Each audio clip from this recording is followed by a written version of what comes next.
Chapter 3, Hair. It's Saturday. Holly gets off to a late start on her jog this morning. She returns to the apartment and Laura is still sleeping. Holly showers and washes her hair. As she is toweling off, she looks in the mirror and notices some of her braids need to be redone. After getting dressed for the day, Holly stands in the mirror and unbraids and rebraids some of her hair. In the bedroom, Laura is waking up and shuffles her way to the bathroom. Holly politely leaves the bathroom as she continues braiding her hair in the full-length mirror leaning against the wall in the bedroom. In the bathroom, the toilet flushes and the faucet is turned on for a few seconds. Laura returns to the room and walks up close to Holly as she is doing her hair. Somewhat uncomfortable with Laura's closeness and experiencing some arm fatigue, Holly stops braiding and sits down on her bed. "Wow, you can do that to your own hair? You're pretty good," compliments Laura. "Well, I am just rebraiding some of them. My sister Willow actually did this for me. She owns a beauty salon. She does this for a living." "How much would something like that cost to do?" Laura asked. "Anywhere from $80 to $140. "Wow, that's pretty good. Your sister must be doing well in her business." "Yes, she's doing okay." Laura finds her bath towel, bathrobe, and shower caddy, then returns to the bathroom. Holly gets up and resumes braiding. Once she is satisfied with the appearance of her hair, she heads to the kitchen and grabs a yogurt from the refrigerator. Holly takes her yogurt and her backpack over to the small table in the kitchen nook. She unloads her sociology book and places it behind her laptop, which is already lying on the table. Holly opens her laptop and blogs about personal space. Procrastination has started, and the college student decides to check her cell phone quickly before she begins to study. Holly sees an Instagram video that Willow has posted of Wesley. She smiles and gives her sister a call. Holly knows Willow is at work since Saturday is the busiest time of the week to do hair. Willow's shop holds 4 styling chairs. Currently, she rents out the other chairs to other beauticians. Unfortunately, Holly's call goes straight to voicemail. Holly leaves a message on how cute Wesley looks in his outfit. After leaving the message, she scrolls through some of the text messages. The only personal messages is from her mom, checking to see if she was coming home for the weekend. Holly replies back, pointing out that she can't because she is busy studying. With an okay response from her mother, Holly concedes by opening her laptop and her sociology book to actually do some studying. After Holly has read and taken notes on the information in the first chapter, Laura comes into the kitchen in a sweatsuit with a towel wrapped around her damp hair. She checks the refrigerator and pulls out her orange juice. In the cabinet beside the refrigerator, she finds a box of Pop-Tarts. Laura opens the thin foiled packaging around the brown sugar cinnamon tart and places it in the toaster. She goes back to the bedroom, but returns a few seconds later without the towel wrap when the toaster pops up with her breakfast. Laura puts her Pop-Tart on a paper towel on the counter, along with her orange juice. Standing at the counter, she eats and drinks, meanwhile looking in Holly's direction. Feeling the glares, Holly motions to Laura, There is room on the other side of the small table for her to eat. Laura suggests she is fine, but does want something from Holly. Holly, do you think you can show me how to braid my hair like that?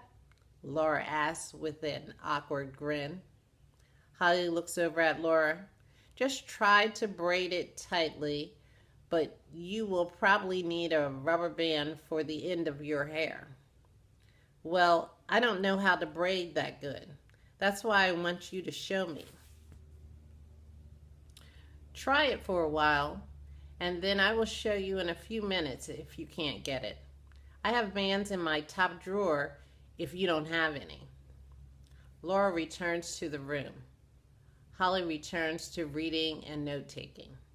She could hear Laura's frustration as she attempts to braid her hair. After about 3 minutes, Laura is discouraged and plops onto her bed with a long sigh of despair. Holly finishes the paragraph she is reading and went into the bedroom, dragging one of the kitchen chairs. Holly places the chair in front of the full-length mirror and waits for Laura to get up from her bed and sit in the chair. Laura hands Holly her comb. Holly sections off a small area of wavy auburn hair from the front of Laura's head so she can see how to braid. As Holly continues to demonstrate the braiding, Laura clears her throat and interjects. You know, I was thinking, she pauses, looking into the mirror at Holly. We could make a little money here on campus braiding hair. Holly stops braiding. We? Questions Holly. Hear me out now. Laura begins to talk quickly.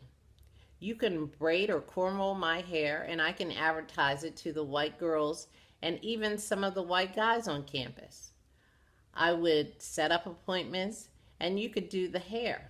We could split the profit 60-40, with you getting the 60%, of course. Holly took a deep breath, then explained to Laura, doing hair takes a long time, and I'm here to study.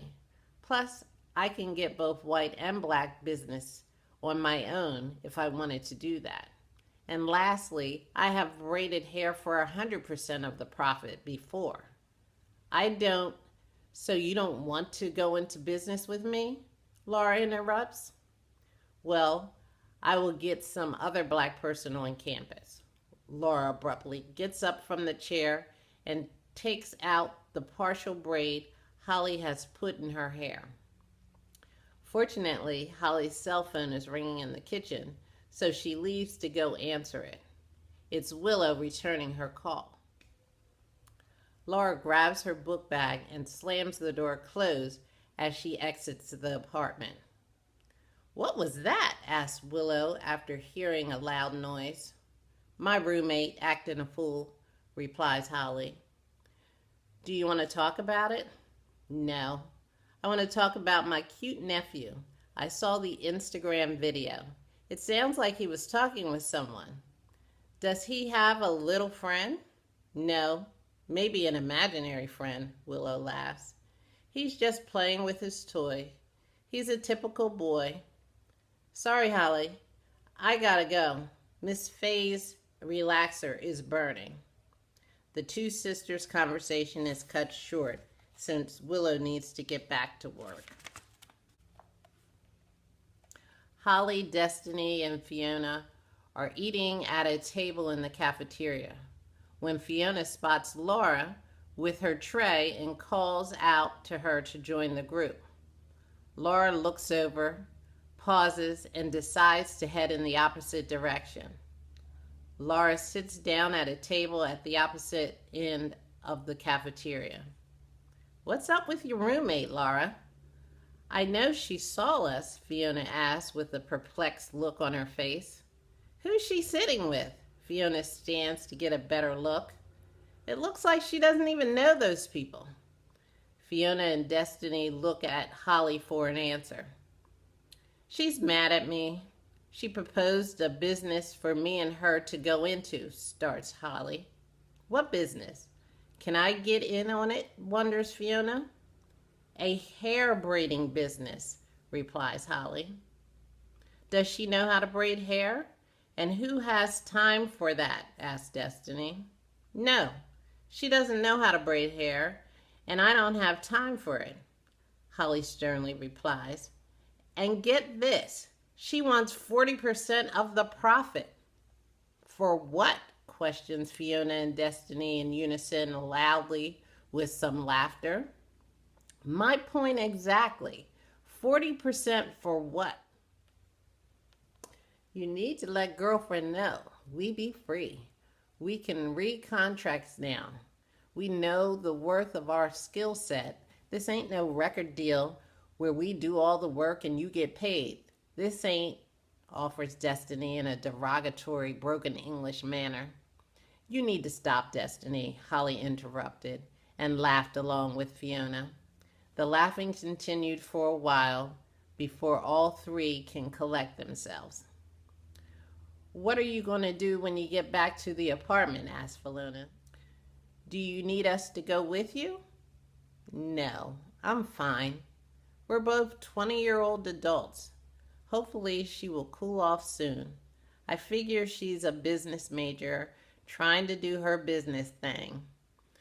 Good thing I'm smart enough to know that's not a good business deal. But Destiny, watch out. She said she will be looking for another black person who can braid. No, she didn't say that, said Destiny. Oh, yes, she did. All three of the girls crack up laughing again. Holly has been at the apartment for several hours. The assigned work in all 5 classes is nearly complete. She begins to get worried that Laura has not returned home.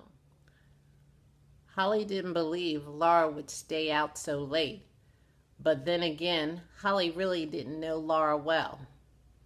It is the weekend, and for the first week, studying is pretty light, so maybe Laura is hanging out.